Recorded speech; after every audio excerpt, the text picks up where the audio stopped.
everybody, it's time for another Bible story. I'm so glad to get out of that trunk. Oh, I got you a story today. You've got a story today? I know you're ready, Chesley. And are the girls out there? Oh, I'm sure the girls will be coming on. More and more will be seeing that you're on, so now they will be watching. Oh, and they're going to see how good looking I am, and they're going to listen to my story. And you want to hear me sing? Oh, yes, Chesley, I think it'd be good for you to sing. I think especially you ought to sing our theme song today. That, good to start with the theme song. This gospel train is chugging at the track, chugging at the track, it's chugging at the track. This gospel train is chugging at the track, chugging to the glory land. That's what it's doing, Chesley, going to the glory land. Chesley, we're not just living here, just living, not going anywhere. Because sometimes you'll die. We'll die, but from there, we're going to go somewhere. We can either go to heaven to live with the Lord, or go to hell and live with the old devil. We don't want to do that. And so you live for Jesus. And who can go to heaven? Anybody that wants to live for Jesus, they can go. And so there's room for everyone. There's room for everyone. This gospel train is chugging at the train, chugging at the track, it's chugging at the track. This gospel train is chugging at the track, chugging to the glory land. And so everybody needs to get on board. Get on board this gospel train. Yes, you can. Yes, you can. And you know who's up there? I know who it is. It's Jesus. I'm going to see Jesus in glory. You're going to, Chesley, I think you're getting your song mixed up. You're going to see Jesus up there in the glory land. Get on board the gospel train. But Chesley, that's enough of that. Let's go to 1 Samuel. 1 Samuel chapter 25, and we're going to begin in verse 1. And I know it's just going to be a story. This guy, he was really wicked. Yes, there was a man that was really wicked, but David was a man that God had chosen to work for him. Well, anyhow, we see a king. Now, David had not been made the king yet, but he'd been chosen. Oh, what do you mean? Who he chosen? Well, it was Samuel. He was the prophet, and so the people. They were going to, they had wanted a king. Well, they got a king. And so Saul had not really lived for the Lord. It was really a sad, sad thing. But he didn't live for God. But the Lord told Samuel, you quit going around and crying about this man, Saul. I have chosen someone. Did everybody put their name in and they got their name chosen? No, they didn't. Everybody dropped their name in a box somewhere. But God knew exactly who he wanted. Well, how does God know? God knows everything. And he knew exactly who would be a good king for Israel. And so what he did, he told Samuel, said, you go down to this certain house, to this man named Jesse. And so what's Jesse going to do? Well, Jesse had some sons. And he said, I'm going to let you know which one is my choice. Well, they came along and they kept choosing until they got this one. It was the very youngest son, and this was named David. Now, he wasn't there, but he said He said, are there no more sons? The Lord hadn't chosen any of these. Well, he said, I got a shepherd boy out there. No, and so he was the man. How did that happen? God chose him, even though he wasn't really maybe known by a lot of people. You know something? God knows everybody, even by their name. Even by their name, yes, he knows us by name. So a lot of people may not have known about Jesse's son that was named David, that shepherd boy. They might have known the older ones, some that were really maybe very well known there, and they thought it would be one of them. That's not who God chose, because he knew who was really, really going to serve him. He wanted somebody that was going to be true and faithful. And so then how did it happen? Well, they went and got him. Anyway, time went by, and so here now, David has been chosen, and the Lord has his hand on him. So anytime the Lord, he's got his hand on him, what do you mean? Well, Chesley, when we say that, we mean God. He sees us all the time, and he's watching him. And so he had his eyes on him. Yes, all right, so we'll say sometime he had his hand on him. But he had a plan for him, and he was to be the king, but not right now. And so he's being in training. He's like being in training. But you know what? King Saul had already turned against him. When he found out, he could see the blessing of God was on this man. And so he was out to get him. Yes, he had been out to get him. It had just been awful. He had chased David just like he was, a wild animal. And it was really, really sad. So he didn't have a chance. Didn't think he did. He didn't think he had a chance. He said, I've been called to be a king. Lord, you said, but I don't see how in the world this is going to happen. That God's got a plan. We may not see God's plan, but he did have. But here's what happened. When the Lord knows us, But you know who else knows us? Oh, your parents do. Well, yes, Chesley, that's right. Our parents do. But Satan knows. And Satan knew that God had chosen this man David. And so he's out to get him. He was out to get him. And he was the one putting it in Saul's heart to go out and kill him. Well, anyway, after Saul had lost his life because of his sin and all, well, Samuel said he was going to follow God and choose and get this king that the Lord was going to show him. And so now they've chosen. So here, time has gone by. And poor little Saul, pardon me, get it straight here, poor David, he's been running, he's been having a terrible time. But you know what? God is watching over him. One day as he was looking, told his fellas, we've got to have some help. We've got to have some food here, because they were just out by themselves. It was just sad. They were just, seemed like they were running around just desperate, and hadn't even looked there. So there might have been around 400 people, 600. It was a large enough group. They would be found, seen easily. So they were having to hide, though. You don't think it wasn't like a jungle? Well, it wasn't a jungle, but I'm sure they had mountains and thickets and things they could get into.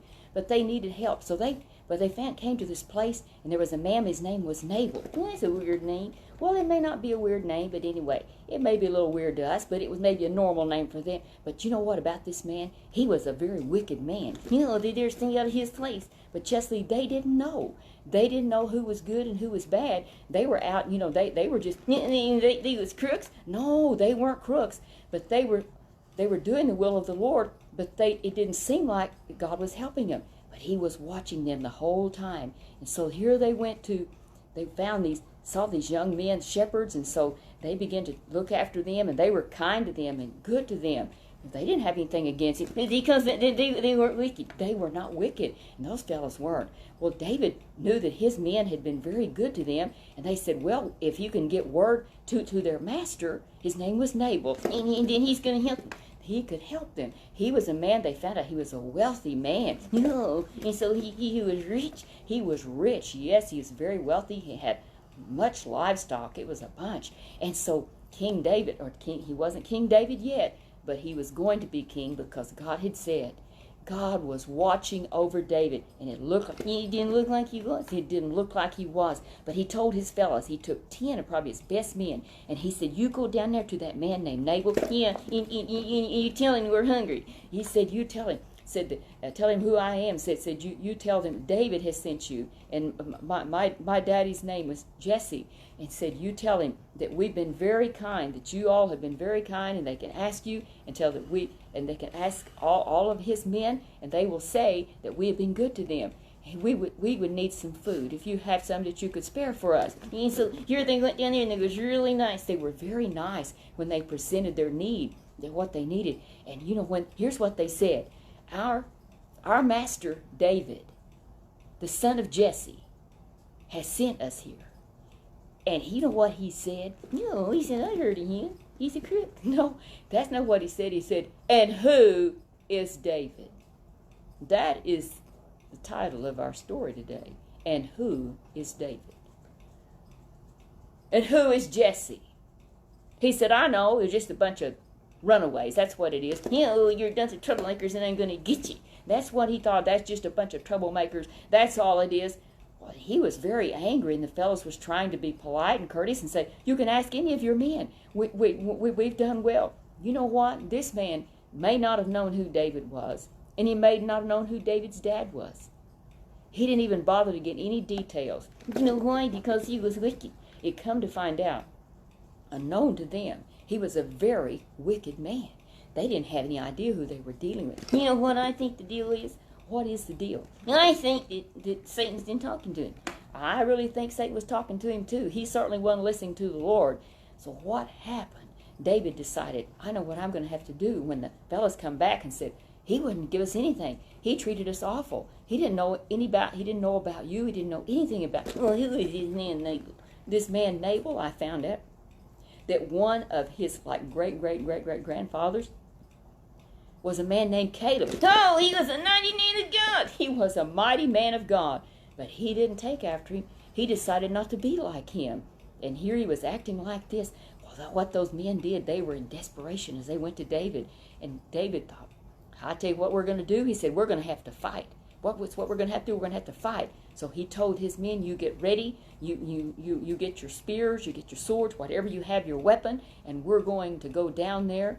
Oh, but you know what? Nabal's men, no, they were scared. There's no need in killing them. They found out about it. They felt really bad. They said, oh, this is awful, because David is really a good man, and our master is wicked. No, you know what? There's going to be a battle. It'll look like there's going to be a battle. But those men went running down, and they said to Abigail, Nabal's wife, we want to tell you something. And they told her the whole story, all about it. And they said he was a good guy. They said he's a good guy. And said, now this is what. This is exactly what those men did. They were very good and very kind to us.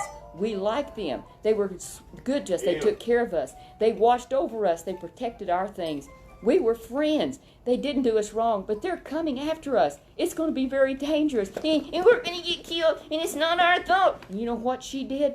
Very quickly. Oh, I don't know what she can do. She's going to get hold of her husband and knock him in the head. No, she didn't knock her husband in the head. She knew, no telling what he would do. He would gather up, try to get a group, an army, and go after David. So she made sure they got plenty of food. No, she's going to feed those guys. Oh, she's a good lady. She was going to do the right thing. She believed what her fellows said. They would tell the truth. She knew what her husband was like. And God graciously took care of David through the wife. As the wife came, Nabal's wife came and said, here, oh, you know what this is? God is looking after him because God knew who David was. God knew who David was. He knew him by name. He had chosen him. And he didn't walk out on him when things got rough. He stood with him. And you know something? The devil was trying to kill him. The devil was trying to kill him. And he used one of his people was listening to him, was Nabal. But you know what happened to Nabal? Old Nabal got really sick after that. He lived about 10 days, and he died. Before he died, his wife told him what she had done, that she had helped David. Oh, Nathan, so... But you know what? He got mad, but he didn't change his mind, and he died in his sin. But Abigail, the Lord blessed her. Before it was all said and done, you know what happened? No, what she kept feeding. David said she'd make a great wife. Oh, she became the king's wife. Well, he wasn't a king yet, but time come he would be, and she was a wife to what would be King David. Chesley, what we found out, God knows you by name. I don't want anybody to forget that. Whoever you are, no matter what your age is, where you live, no matter if everybody knows you or nobody knows you, God does. And Satan does too. Satan does too, but God does, and he is greater, and we give our life to him, and he watches over it. Does he have a plan for everyone? He's got a plan for every person on the earth. Just always remember that. God will watch over you, and he has a plan. We may go through some hard things, but God's going to deal with this, and we're going to win because he's the winner. We're going to win because he is the winner. And what we keep doing, Chesley, is do the right thing even when others do the wrong thing. Oh, we're going to be like Jesus. Oh, to be like Jesus, to be like Jesus. All I ask is to be like him all through life's journey. From earth to glory, all I ask is to be like him. That's right. All we ask is to be like him. And you know, Chesley, did you know that even Jesus, when he was here on earth, oh, don't say it. I know what's coming. What's coming? I don't want to hear it. Chesley, it's time to go to bed. So tell everybody goodbye, and you'll see them next Sunday afternoon. I'll see you next Sunday afternoon if the termites don't eat me. Chesley, the termites are not eating you. We'll see you. Tell everybody goodbye. Goodbye. I'm being stuffed in the trunk. Chesley, you're not being stuffed in a trunk. You'll be okay. I'll be very gentle with you, and we'll see you all next week. You all be blessed. Do the right thing, and remember, Jesus knows you by name, and he loves you and has a plan for your life.